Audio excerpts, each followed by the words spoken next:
Hey y'all, so let's get in here real quick and talk about these immigrants once again because it's a lot going on. But let me tell you something, the immigrant situation has not gone away. It is still here, it's not getting better. Matter of fact, it's getting worse. Okay, so let's talk about that for a moment, you guys.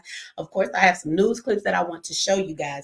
So let's go to the Venezuelan gangs once again. Okay, we heard about them, doing home invasions when they did that in Aurora to the Venezuelan family. We heard recently that they, was trying to run up in people's houses in Florida.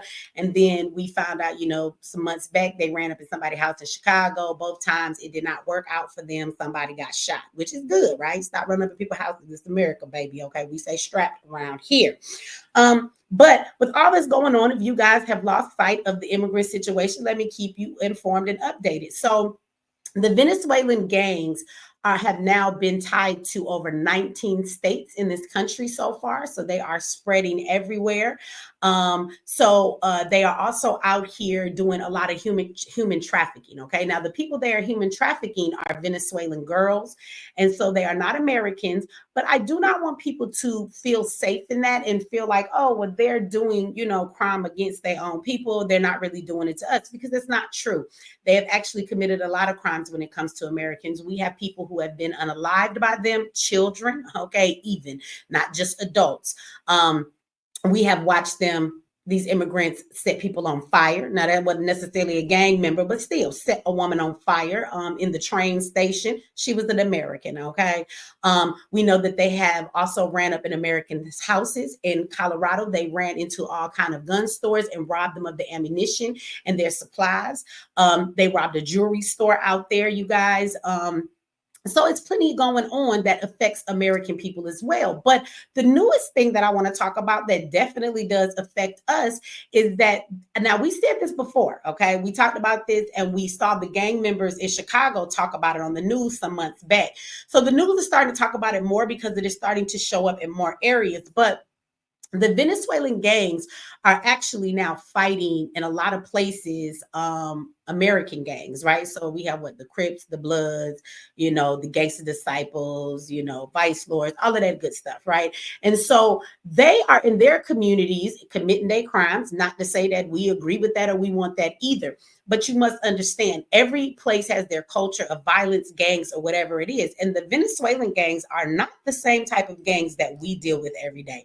Yes, our gangs commit murder and they commit all kind of things, but not the type of stuff that the Venezuelan gangs do, okay? So understand, they are now fighting with the gangs in our communities for their territory so that they can take over their area and begin to commit crimes there, sell their drugs. But not only that, they will be doing, I'm sure, more home invasions in your communities if they take it over and feel that it's their territory. Could you imagine, as an American, it's already one thing to live in our inner cities and to have to deal with the gang and the gang violence that we have in our communities. But could you imagine, as an American, living in a community where there's gang violence and then the hands of that switches? There is a war that goes on between them.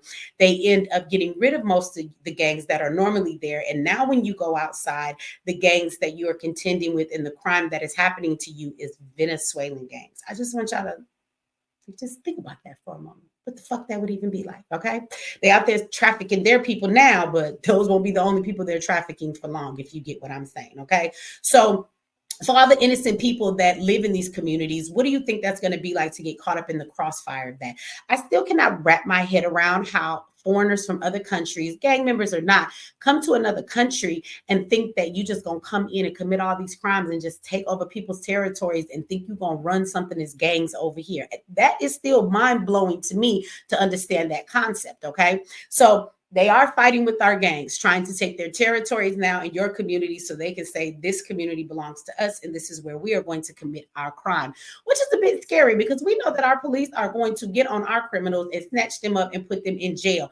It seems like they act like they can't get a handle on the Venezuelans. They're not in jail. They keep committing these crimes. They let them take over the apartments in Aurora, Colorado. They tried to say there was no problem with them. They haven't really arrested a whole lot of them for the stuff they've done. I didn't hear about all the arrests and all the tons of them that robbed the gun store where they arrested one or two, but most of them are still out on the streets. They act like there's not anything they can do, which makes me wonder, are they doing this shit on purpose, right? Are they allowing them to commit these crimes on purpose, right? And so We have that as an issue. What you guys are going to see in one of these news clips is that when we talk about them just keeping their crimes to their people, that is not true. We also have gangs. Now they're going to tell you this is South American crime gangs, right? Well, guess what's in South America? Venezuela. So we just gonna give it right on back to the Venezuelans, okay? Since they don't want to name where they came from.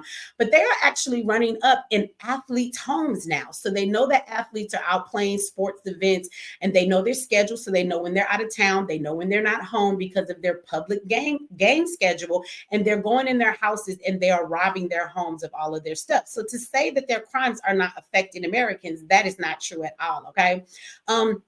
And again, these are the type of criminals that we have not seen the likes of. They are not scared of the police. They have no regard for them and no fear that they have authority. Now, let me say this. In America, it's still fuck the police all day long. But that does not mean that we're going to get into a shootout war with them. And long ago, when they were beating up police officers in New York and they got away with that and didn't stay in jail, got let out. Y'all remember that? Boy came out giving up the middle finger and everything after they done beat the police or didn't even keep them in jail.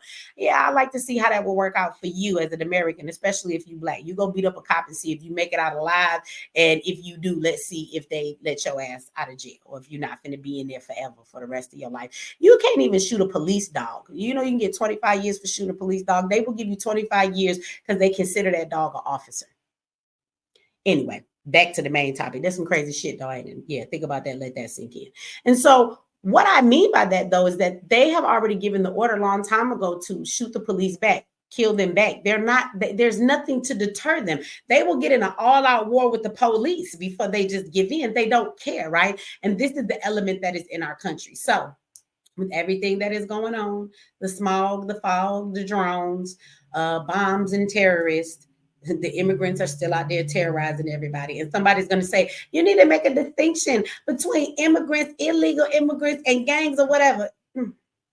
Fuck you. You know what we're talking about and what we're saying. As an American, I don't have to afford you the right to decipher who is who and what is what. You know what the hell we're talking about. So like I said, on top of all of that, you got these immigrants that have come into our country lately, and they are causing all of this havoc as well. So I would say to all of you, keep your head on a swivel. Watch your front and watch your back.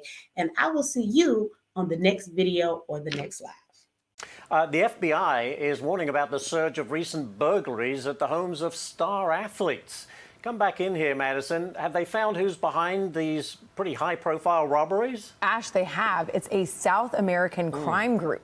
In an FBI report, they say that the group targets these star athletes and conducts surveillance before breaking into their homes and stealing their stuff. It's a physical and technical surveillance. They use social media to learn where and when a person will be gone, and that's when they go to their home. According to ABC, the FBI wrote, quote, "These homes are targeted for burglary due to the perception they may have high-end goods like designer handbags, jewelry, watches, and cash."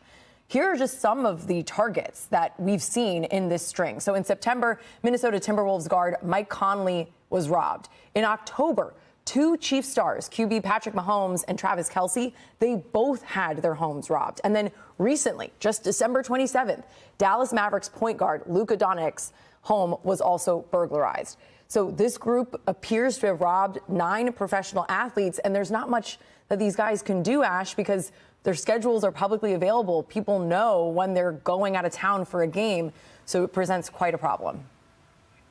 Law enforcement across the U.S. now reports a violent Venezuelan gang is in as many as 19 states. The TBI announcing during budget hearings that the gang was spotted in all 4 of Tennessee's major cities, saying they were trafficking people here. It's females from Venezuela, the vast majority of which who have been abducted, frankly, on the streets in Venezuela and smuggled into the U.S.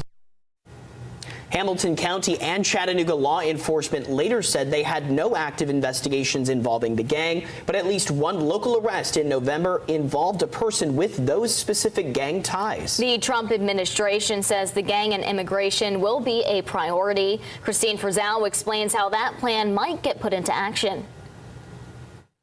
They are said to be the perpetrators in this brazen Denver jewelry store heist in June and in the beating of New York City police officers in January. The man convicted in the murder of Lake and Riley, all part of the Venezuelan gang, Tren de Aragua. They are a violent gang. They are well structured, and they're here to make money. They're going to identify states that are out there that they can go to, and they can raid ATM machines, can do extortion, prostitution. They don't care. They see the U.S. as a big money pit. John Fabricatori is a retired field office director with Immigration and Customs Enforcement in Colorado, where this video of an apartment complex takeover in Aurora went viral, but was at first deemed an isolated incident. I don't care if it's in one apartment complex. It should be in 0 apartment complexes in the U.S. And we had an opportunity to do something about it early.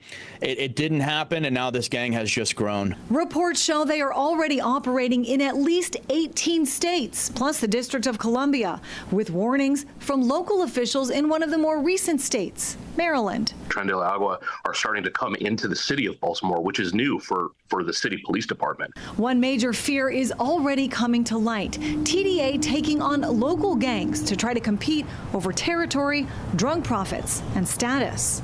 Recently, there was a video that they shot where they shot an individual, a cartel member, 31 times, broad daylight, on video, and posted it to social media. Now, President-elect Donald Trump and incoming border czar Tom Homan say tackling TDA will be a priority on day one. But given just how much the gang has grown, experts warn we should expect to see more incidents of violence with Tren de Aragua behind them, at least into the spring and summer of next year.